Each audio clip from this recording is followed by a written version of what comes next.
So what I'm going to show you today is the most foolproof way to not only create an elimination system specifically for your phone, but also to ensure that you stick to it. Because a lot of people have habits that they do for 2 or 3 days, or maybe 2 or 3 weeks, or maybe 2 or 3 months, but they are not kept accountable to it externally, and that is why they fail. The first micro tactic that you can actually employ is understanding the nature of creating environments. This is very important, and I know this is going to be the only big picture. I want you to bear with me before I get into the bare bone little itty bitty tactics that you can implement in this video. I want to keep you accountable to this. When we're talking about the environment, this is how it goes. First things first, you need to eliminate things. It all starts with elimination. Steve Jobs, if you looked at his workspace, he had a Mac and he had a picture of Einstein and nothing else. This is how the best people operate. They keep it minimal. Right? Jeff Bezos didn't have any meetings before 12 a.m. or something like that, right? So that he could use those morning hours to actually execute on the constraint of Amazon, which according to him was delivery times. He was always trying to get people faster delivery times. So you need to ask yourself what exactly it is in your environment that you need to eliminate. And then you know what you need to do. You need to actually eliminate it. And I'll get to how you can keep eliminating it consistently because I know what happens with people. What essentially happens is you download a social blocker, or you download a productivity app, or you download some sort of extension on Chrome or Safari or whatever browser you use to help your environment stay undistractable, but then you just turn it off. Right? And we'll get to that in a second. But again, identifying what the actual restriction is. It can be Slack. A lot of entrepreneurs, especially that we like to work with at my company, Compass, have Slack as their distraction. Their team is essentially, forgive my language, bitching them around and treating them like they're the employee, telling them exactly what to do, and they find that comfortable. Because as an entrepreneur, you always need to be making new decisions, be innovative, be iterative, and seeing the newest opportunities in the business. But when your team tells you exactly what to do, hey, fire here, it's a lot easier. Maybe it is YouTube right now. And I'm going to call some of you guys out here. What are you doing? Or what are you supposed to be doing that you are avoiding by being here on my video today? Ask yourself that question. Either you don't know what to do, or you know exactly what you need to do, and you are just not doing it because you have no system of execution, and because even though you try to eliminate, you never stick to the things that you eliminate. You never keep those systems in place. Maybe it's Instagram. Whatever the hell it is, we're going to get through all of that today, right? Now, as for the tactics, we're going to be talking about adding friction. This is the philosophy of making anything hard. You reduce friction on the thing you want to do, and you increase friction on what you don't want to happen. So if you don't want to be distracted by YouTube, by Instagram, by TikTok, or whatever the hell it is, by Slack, you add friction there. The first way that you can add friction to your phone is grayscaling it. You guys have heard this before. Right? And I'll get to how you can stick to this at the end. So please stick around for the end. Grayscaling your phone statistically, empirically, scientifically makes you use it less because there's less of a dopaminergic release when you actually use your phone on grayscale. And again, controlling your dopamine levels, your dopamine spikes, and your dopamine drops is very important if you want to do this. The third thing is downloading an app called ClearSpace. So there's multiple of these. There's ClearSpace, there's OneSec, whatever the hell you use, cold turkey blocker, whatever you use, again, just ensure that it is adequately eliminating. If you have a way that you can evade it, it is not effective. The fourth thing is centralizing your inbox so that you can turn it on and turn it off at will. And the app that I use for this is Beeper. Beeper is an app that I personally use that puts Instagram, WhatsApp, Telegram, Discord, Slack, SMS, all of it in one place. So I can turn it off and turn it back on. It's one singular place. Emails as well. Again, if there's any sort of method of communication that allows you to be distracted, again, the first step is always centralizing it before you eliminate it, because otherwise you're going to be playing whack-a-mole. Right? You got email here and then Instagram here and then this here and that here. Again, have one centralized place where all your inbox exists and then turn it off. Turn it off, especially in the work of time or the block of time that you actually work. And most of this video, I'm going to be talking about one thing and one thing only, and that is accountability. Because the thing is, most of you guys might have downloaded some of these apps, as I said before, but the thing is, you guys don't actually do this. You don't actually keep them on. Because again, it's so much easier to get distracted than it is to actually work on the constraint of the business, than it is to solve the hardest problem that is currently facing you at the moment. So you guys just don't stay accountable to the promises that you make to yourself. So the problem here is not that you don't know how to make your phone unusable. You know exactly how to do it. You just have no idea on how to keep promises that you make to yourself. And for this, I'm going to give you a very tactical strategy.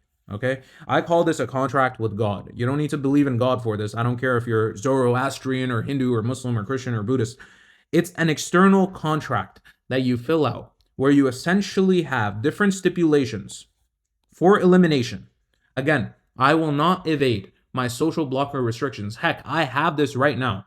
The last video that I recorded, you might it might actually be on the channel at the current moment, actually has me reading all of these out. I literally said categorically that in my contract, it's right here. I will not disable through the duration aforementioned, change or evade my clear space or other social blocker restrictions without first making a text report to my business partner and my executive systems manager. Again, I'm increasing friction because maybe there's an issue. Maybe I need to look at some thumbnails to look at strategy, and I have thumbnails off on my YouTube feed because I use something called Social Blade. I'll get into that more when I talk about the laptop blocking strategies.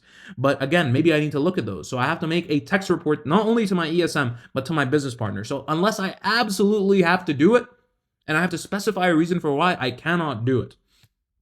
Unless the change is restrictive in nature.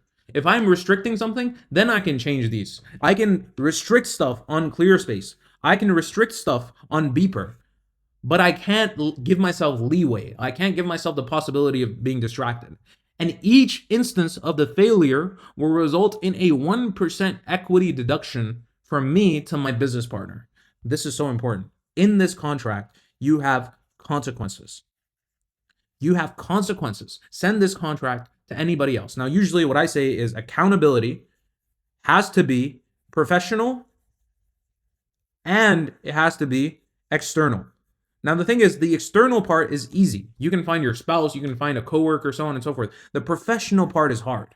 Every single high-performing athlete, every single high-performance businessman has a coach. Why? Not because the coach knows more than them. Actually, Mark Zuckerberg, for example, had an old lady who was his coach, and some person asked him once, he's like, why do you have this old lady following you around? You are a billionaire, right? This lady doesn't make as much as you. And the thing is, Mark Zuckerberg said something corny. He was like, I always like learning or something. But the real reason is it's a professional external accountability. Kobe's coach, LeBron's coach, does not know more than him. They can't ball better than them. You can take this for any sport that you have. The coach sometimes is a fat dude. He looks like me. He's sitting on the sidelines, but he keeps the players accountable. Or she keeps the players accountable to ensuring that they are operating at their highest potential every day and keeping the promises that they make to themselves. Showing up to practice every single day. And there's a whole bunch of other stuff with planning, execution, form, so on and so forth that they help them with. Now, we at my company here at Compass place executive systems managers and coaches for entrepreneurs that literally track your execution live. It's a service that is available 24/7. So there is no running anywhere. This is the system that we have in my company.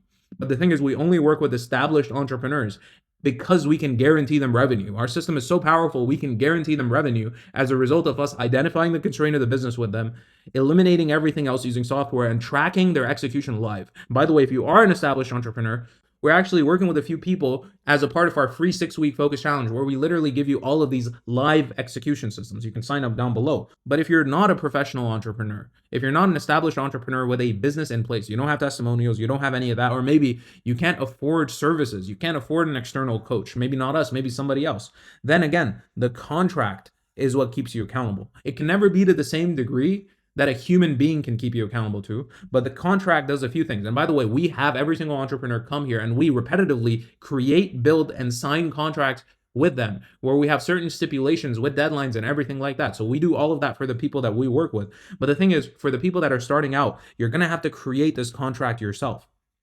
And again, if it's a contract with God, you can swear to God that you won't evade your limits. And if you do, then there will be a consequence attached to it. And I'll leave you with one last thought. If you look at behavior, because again, at the end of the day, we are trying to change behavior. And we'll add a U for the European folks here.